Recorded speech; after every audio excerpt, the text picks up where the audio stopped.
Good morning, good afternoon, good evening, guys. Welcome to Otaku Chris is Talking, and this is your weekly Dragon Ball Super anime review. This is for episode 92. Oh, yes. This is a review slash reaction because this is the first time we are getting a female Super Saiyan, a female Super Saiyan Jin. And what's nuts is in the preview, if you guys don't watch the preview, then sorry, but I'm just going to talk about the preview quickly. We see a brief glimpse of an extension of the female Broly transformation, which is Kale's transformation. And it's very interesting because it turns out to be that Kale was Cauliflower's protege, or well, her underling, whatever. Like, she's basically, so Cauliflower is basically training Kale, but it's kind of like, but Kale doesn't look like she's like, I don't know, worthy of training. But hey, maybe that's the whole point of that's why they're training. Also, why am I topless? Basically, it's super fucking hot. I just woke up, I watched Dragon Ball Super, and I was like, I'm just gonna do a review. I don't really have time for this shit. And also because I feel like I'm strong. You know, it's one of these episodes where it's like the tournament of power. I'm feeling kind of powerful. I'm here with my Vegeta and Saitama. You know, I don't know what I'm talking about. But yeah, so about this episode. This episode's pretty cool because it continues on from the whole fact that Boo is still asleep. So Goku arrives and immediately speaks to Hercule, and Hercule's kind of like, Mr. Satan. I prefer saying Hercule, just feels kind of weird saying Mr. Satan. And Mr. Satan is basically, Hercule's basically saying, oh yeah, Boo's asleep. He's not gonna wake up for 2 months. When Goku reaches, when he reaches Boo, he realizes that like Boo's fat again. It's like, whoa, what the fuck happened to Boo? Why is he fat again? This could be because of the fact that Boo trained so much to get slim that he depleted all his energy and he needs to regain it. So like to get back to his normal form, which is the fat Boo side. And it's kind of unfortunate because I really did like Boo when he was slim. It kind of reminded me back on the Dragon Ball Z days when like he was Super Boo and Skinny Boo and that kind of shit. It's kind of like, oh, okay, cool. Considering that the fat one was like kind of, I don't know, it was my favorite looking one, but that's my opinion. You know what? What's your favorite Boo transformation? And if you could have Boo in any form, what form would it be? Personally, I'd have it as Kid Boo because Kid Boo is one of my favorites. Or if we could at least have bloody Oob, considering that he was name dropped, but he wasn't actually like, come on, we need to see some Oobs. Who wants to see some fucking Oob? Alright, so that was that. So the first part of the episode kind of played on that and trying to figure out what's going on. We also find out as well that like Boo, he needs 1 second of sleep and he's got his energy back. Even Goku was like 1 second of sleep. That's a that's an exaggeration. Are you fucking around? Because 1 second is quite a low number. I'm gonna all right, cool. So that's very interesting. I wonder if we'll have that kind of back in later on in future episodes about Boo sleeping for 1 second. So that was pretty interesting as well. And we got to see some of the other universes as well. We got to see Toppo and General. And General's finally saved that fucking cat. Where it's kind of like, did you really put Toppo on the side to save a fucking cat? Like, are you serious? But anyways, maybe he's that kind of guy. But I guess they are extreme good guys. Like, fucking extreme good guys. They're doing all the fucking JoJo poses. Doing the super. Fuck. You know, the One Piece fucking Frankie poses and shit like that. So like they're those kind of guys. So I'm not really too surprised. So they kind of played. So they worked on that for a bit, and then Topo and asked General. The General was kind of like, but who will look after this universe for the 1 hour that we're disappeared for? Seriously, General? Seriously? So that was slightly pointless of him saying that, especially seeing him catch the cat. Also, I keep thinking that Topo's vein on his head is because he's angry, and I thought he was doing that mean fist thing. So I was kind of like, is he angry? Is he gonna fucking smack him up? But then the general was like, it seems like he's in control of what's going on and who's basically looking after what in the universe and stuff like that. We also got to see Universe 2.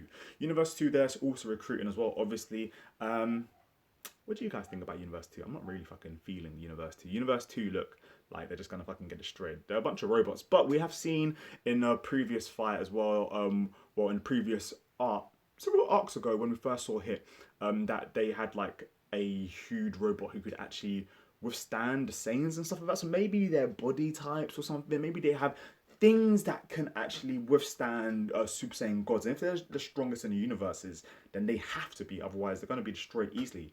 But hey, and also I felt like it looked quite gimmicky. It's kind of like, it's kind of like he has this special move where he's got claws to grab onto the side, and his hands can extend, and then That Kaya was like, yeah, but what if the arm gets cut off? Well, then he's got this super suction pads. I'm like, bruh, seriously? So it's Universe 2, I'm not really feeling that. What did you guys think of Universe 2? So I was kind of like, all right, come on, hurry up.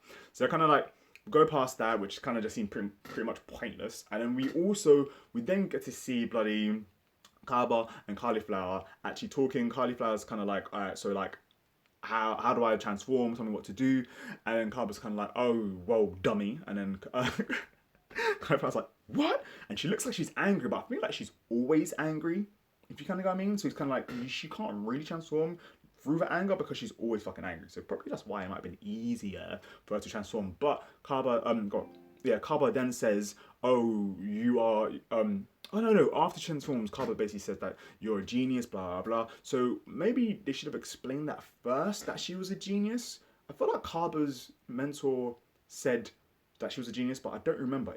Did he say that? I don't know. Let me know in the comment box down below whether he said that, because I feel like that should have been mentioned before. If it has been mentioned, I do apologise. If it hasn't been, then no. So yeah, so we also find out something which is interesting. I don't know if we've seen this before in previous the Dragon Ball series, that the Saiyans need to just focus on their back, somewhere around there. If you focus on your back, you can use that to transform, because you getting angry didn't really do shit for Cauliflower. And she was like, why didn't you just say that in the first place? She's like, transforms. And I was like, oh, for like a second. And then she like kind of goes back to normal again. And then the Kaba's kind of like, whoa, shit. So this is after a few times of Kaba actually trying to get her angry.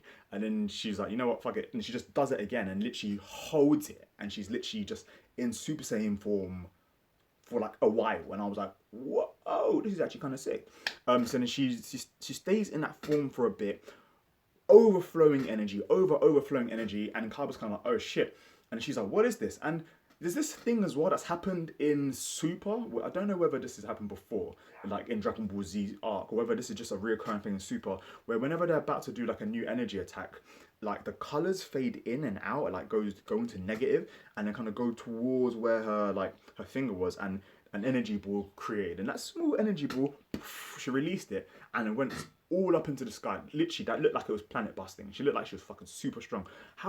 What level of strength do you think that she was at? Do you think it was just a basic form Super Saiyan, or do you think she was like Super Saiyan 2? Because when Kaba went Super Saiyan, and when he was trained by Vegeta, he was able to kind of like go toe to toe with him, and that's not a regular Super Saiyan. So do you think that they have a better understanding of it? Because I don't know. Or do you think it's just bad writing?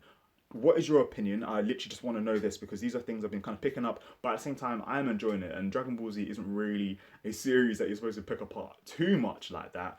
But at the same time, it is one of the OG series, even though this is Super. But yeah, what's your opinion on that? So she releases some fucking energy blast, and then Carpa's like, oh shit. And then she's like, how do I release it? And then he's like, oh, you just need to bring the pain, you just need to bring that feeling back. Yeah, what I was saying is before is like, when she transformed the first time, these gold things appeared all up on her back around there, just like that tingling, and then released onto her, like released it out the same, which kind of makes sense, because normally it's kind of like, they're like tensing, like if they're about to take a shit, and then that happens. But it turns out to, but they normally use that for rage or whatever. But then Cauliflower said something very interesting when she was like, do you get angry every time you transform? And he's like, nah, I just know how to do it. You won't really know how to do it unless you've done it before, blah, blah, blah. And she's like, all right, bang. But then when she finally transforms for a while, she's like, oh, like, how do I get back? How do I transform back? And then he's like, oh, just put the feelings back into your back. And then it shows us again that all the gold bits go all the way back around there. And then she transforms, and she just goes back to normal again. And I was like, oh shit. So around that point, she then says, Carver's like, oh, if you take my contact details. I thought Carver was trying to be smooth. But I thought he was going to be like, yo, here's my number real quick. Give me a call. I'm saying Universal Tournament Power or whatever you want to do. Or even just on the side, you want to go for a coffee or something. But no, he wasn't. He was just asking politely because he's that kind of nice guy. And then she's like, oh, no, I'll just join you anyway. And then she was like, oh shit, fair enough. So, but then she says, but when I join, I'll be bringing somebody else. And then she says, I'll be bringing Kale. Imagine, it sounds like a fucking barbecue. So, Kaba, you'll be bringing cauliflower, Kale, Kakarot. There's a whole bunch of fucking Vegeta. Oh my god, what is it with Dragon Ball Z and these fucking vegetable names and these food names, man? Yeah, so that was that. And then Kale's all like, ultimate me. And I'm like, alright, if it wasn't for the fucking preview and also the previews we've seen before when we where like we were told, shown immediately that there was gonna be a female Super Saiyan. But I'm kind of glad that it was Cauliflower who's the female Super Saiyan because it just becomes a bit more of a better writing. And when Kale transforms, I want to know what the difference will be between Kale's version to the rest of everybody else's versions, and what level of strength do you think Kale's going to be? Because even though she looks like female Broly, do you think it's going to be like Super Saiyan 2, Super Saiyan 1, Super Saiyan 3? Because they have long hair already, so it's kind of like, do we get longer hair if they cut it? Like, what's going on here? So, a bunch of questions, but nothing really too serious. I really, really like this episode.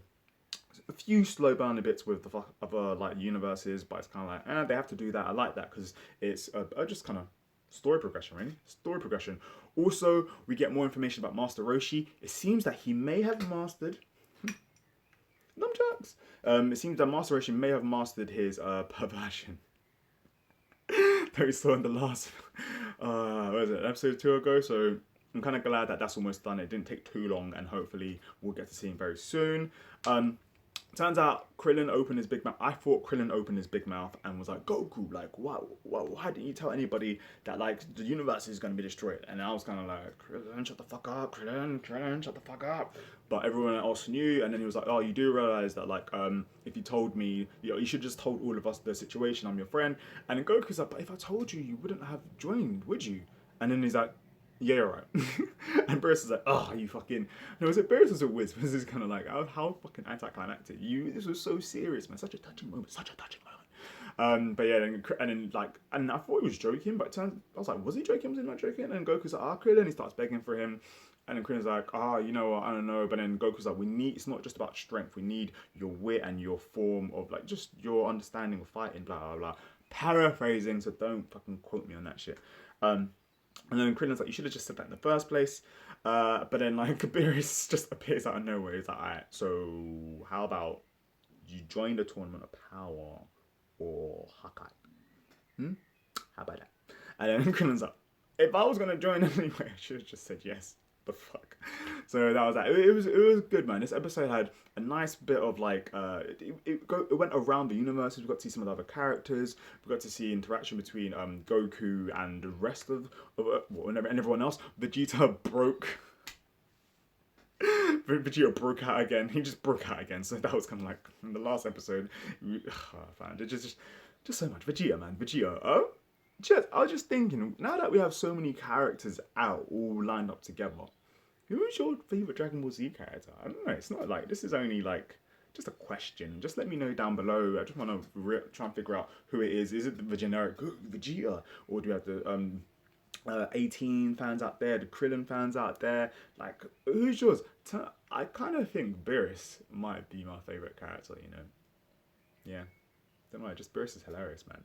He's strong, he's funny, he adds to the plot, just appeared out of nowhere, and he's fucking awesome. Anyways, this is a lot longer than I thought it was going to be. Also, just want to apologise once again that I'm recording like this. My laptop is busted. Not really busted, it's just updating, and it's just... stress levels, I'm going to fucking turn Super Saiyan. But yeah, stuff like that. I hope you guys have a great time. If you enjoyed this video, Shrike. If you enjoyed this video, then join me. Join